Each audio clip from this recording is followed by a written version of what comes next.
Assalamualaikum warahmatullahi wabarakatuh. Apa kabar sahabat semesta hati? Baik, kali ini Bapak akan menyapa kalian dengan bahasa Arab. Sabahul khair, artinya selamat pagi. Jawabnya sobahan nur. Sekali lagi ya, sabahul khair. Jawabnya sobahan nur. Baik. Kaifa haluk, artinya apa kabarku? Jawabnya alhamdulillah. Bi khair, alhamdulillah. Baik, alhamdulillah. Sekali lagi ya, Bapak menyapa kalian. Kaifa haluk? Jawabnya bi khair, alhamdulillah. Baik, sahabat semesta hati, kali ini sesuai dengan jadwal yang sudah kita tentukan di minggu sebelumnya, bahwa kita akan mempelajari surat Al-Kautsar dan surat An-Nasr. Namun, jangan lupa sebelum memulai pelajaran, alangkah baiknya kita awali dengan bismillah, pembacaan basmalah bersama-sama. Mari kita ucapkan bersama-sama. Bismillahirrahmanirrahim. Alhamdulillahirrahmanirrahim. Kita sudah mengucapkannya. Semoga Allah memberikan keberkahan, kemuliaan, dan kelancaran serta keselamatan bagi kita semua dalam menjalankan aktivitas dan menjalankan pembelajaran di pagi hari ini.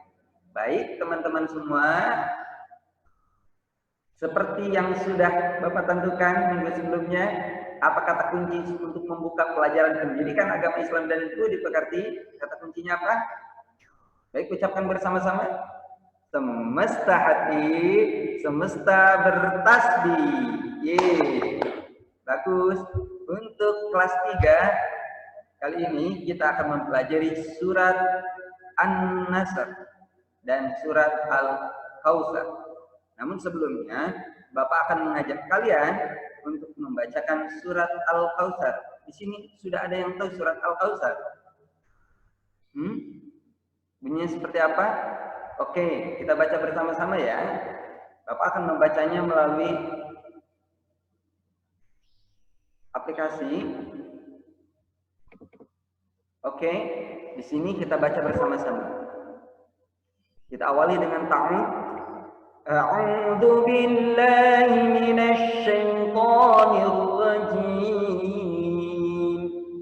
Bismillahirrahmanirrahim. Inna a'tainakal kautsar. Oke, sekali lagi. Itu ayat 1. Inna a'tainakal kautsar. Fashalli li rabbika wanhar. Ayat yang kedua. Fashalli li rabbika wanhar. Inna syani'aka huwal abtar. Untuk ayat yang ketiga, ulang. Inna syani'aka huwal abtar. Baik.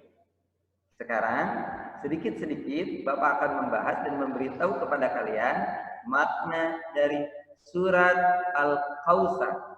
Apa itu makna dari surat Al-Kautsar? Pertama, kita harus tahu dulu artinya. Arti dari surat Al-Kautsar ayat 1, sesungguhnya kami telah memberikan kepadamu nikmat yang banyak. Allah telah memberikan nikmat yang banyak kepada kita semuanya. Nikmat yang banyak itu apa saja? Bisa berupa nikmat keimanan, nikmat yang Allah berikan berupa anugerah pengetahuan yang Allah titipkan kepada akal kita. Kemudian Allah turunkan juga kenikmatan berupa kesehatan jasmani, kesehatan ruhani kita. Kemudian Allah juga titipkan kesehatan kepada ruhani kita. Ada lagi nikmat dalam berbentuk rizki. Ya, tentunya ini tidak terhitung. Pakaian, makanan, harta benda, dan sebagainya. Fasilitas-fasilitas yang kita nikmati di dunia ini adalah merupakan rezeki dan nikmat dari Allah yang Allah turunkan begitu banyak dan tidak terhitung bagi kita semuanya. Oke, sampai sini sudah paham ayat 1? Untuk ayat 2, maka dirikanlah sholat karena Tuhanmu dan berkorbanlah. Maka setelah mendapatkan nikmat, Allah menginginkan kepada kita untuk mendirikan sholat. Untuk siapa sholat? Ayo, ada yang tahu? Sholat untuk kita dong, untuk kebaikan kita, bukan untuk Allah. Allah menginginkan kebaikan bagi kita semuanya. Karena di dalam sholat banyak sekali manfaatnya bagi kita, terutama di dalam gerakannya ya. Dalam gerakannya, kita dalam gerakan sholat saja diberikan gerakan-gerakan yang dapat memberikan efek kesehatan bagi tubuh kita. Belum yang lain, ya. Penelitian dari para dokter ahli mengatakan bahwa siapa yang melakukan sujud dengan sempurna, maka aliran darah yang dari tubuhnya akan mengalir ke otaknya, dan itu menyebabkan kecerdasan, kepintaran. Jadi Allah titipkan dalam sholat, maka dirikan sholat. Ketika kita sudah diberikan nikmat yang banyak oleh Allah, maka dirikanlah sholat dan berkorban baik dengan harta, jiwa, ya, dan raga. Kita berkorban dengan ikhlas, mendirikan sholat dengan ikhlas, memberikan santunan kepada fakir miskin. Berkorban di sini juga diartikan dalam berkurban, menyembelih kurban, ya. Seperti yang kita akan laksanakan 2 hari setelah ini, Idul Adha, berkurbanlah, ya, sembelihlah kurban. Sebagai apa?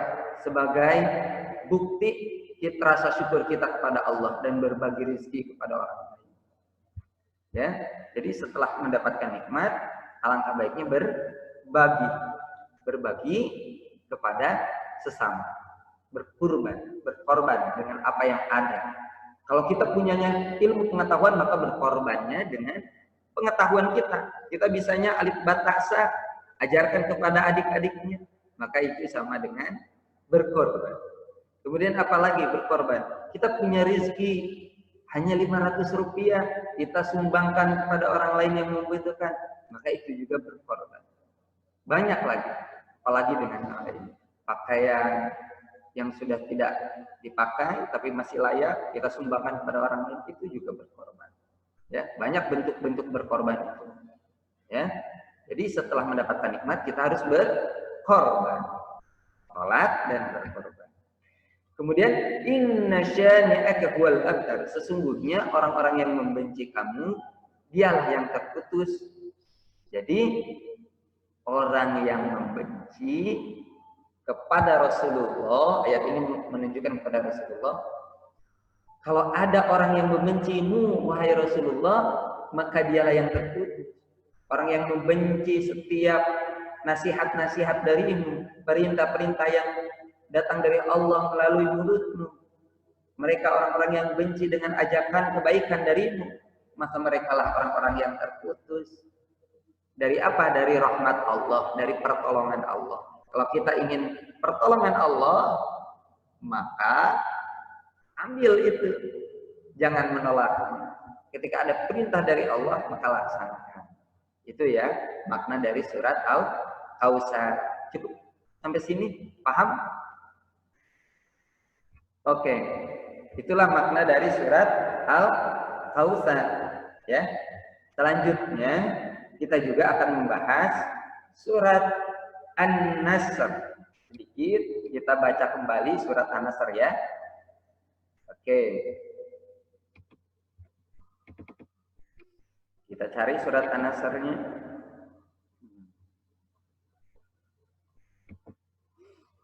Ayat 1 kita bacakan. A'udzu billahi minasy syaithanir rajim.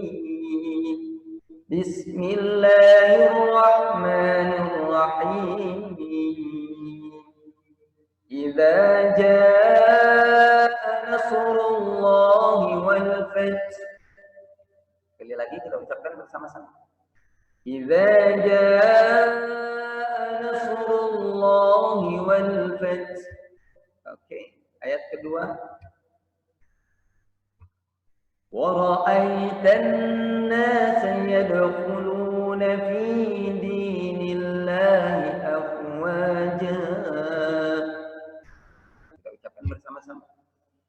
وَرَأَيْتَ النَّاسَ يَدْخُلُونَ فِي دِينِ اللَّهِ أَفْوَاجًا. Oke. Ayat ketiga. Fasabbih bihamdi rabbika wastaghfir innahu kana tawwaba. Coba diulang. Fasabbih bihamdi rabbika wastaghfir innahu kana tawwaba. Bagus. Silahkan diulang-ulang hafalannya. Baik, kita akan juga membahas makna yang tersurat dalam ayat An-Nasr. An-Nasr menceritakan kepada kita bahwa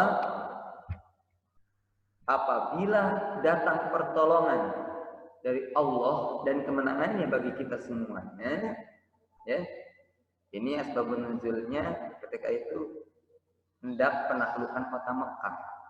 Nah, kota Mekah waktu ini dikuasai oleh orang-orang kafir, ya, oleh orang-orang yang tidak mau beriman kepada Allah. Maka Allah memberikan pertolongannya dan kemenangan pada kaum muslimin untuk kembali ke kota Mekah dan beribadah di kota Mekah. Ya. Orang-orang kafir, orang-orang yang tidak beriman kepada Allah mendapatkan kekalahan. Kemudian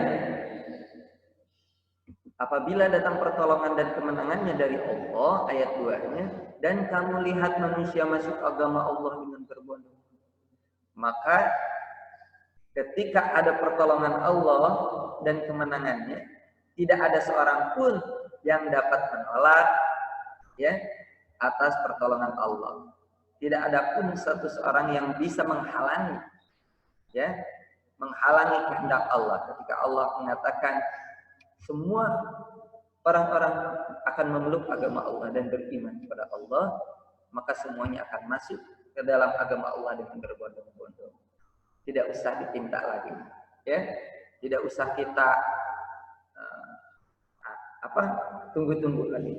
Ketika sudah ada takdir dari Allah, maka Allah akan menghendaki. Maka semuanya akan terjadi, tidak ada yang bisa dihalang-halangi. Maka setelah datang itu, apa yang harus dilakukan? Ya, kenikmatan itu, kenikmatan kemenangan, karena kita bisa beriman, bisa melaksanakan sholat dengan lega. Dulu orang tua kita waktu masa penjajahan, nah di Indonesia nih masih zaman kolonial Belanda, ya, masih zamannya penjajahan, kita dijajah oleh orang-orang asing dan tidak boleh melaksanakan sholat. Dan alhamdulillah setelah para pejuang, para pahlawan menegakkan kebenaran dan akhirnya menang, Indonesia dapat tentram dan damai. Akhirnya kita sebagai keturunan-keturunan dari para pahlawan Indonesia bisa melaksanakan sholat dengan tenang, sholat dengan nyaman, tidak ada lagi ujian. Maka kata Allah, fasabbih bihamdi rabbika wastaghfir, maka bertasbihlah, memuji Tuhanmu, puji nama Tuhan. Sungguhnya Dia itu Maha penerima tobat. Kalau kita pernah bersalah, maka segera bertasbih pada Allah. Apa kalimat tasbih? Subhanallah, subhanallah. Ya, puji nama Allah, bersyukur kepada Allah. Maha suci Allah yang telah memberikan nikmat yang banyak. Tadi dalam surat Al-Kautsar diceritakan, ya, disebutkan bahwa Allah menurunkan nikmat yang begitu banyak. Nikmat iman, nikmat ihsan, nikmat kesehatan dan sebagainya. Banyak sekali tidak terhitung. Maka kita dirikanlah sholat, kemudian bertasbih kepada Allah, memuji keagungan Allah. Itu ya barangkali pesan yang tersirat di dalam surat Al-Kautsar dan An-Nasr. Mudah-mudahan kalian bisa memahaminya, makna maksud dari surat Al-Kautsar dan surat An-Nasr. Ya.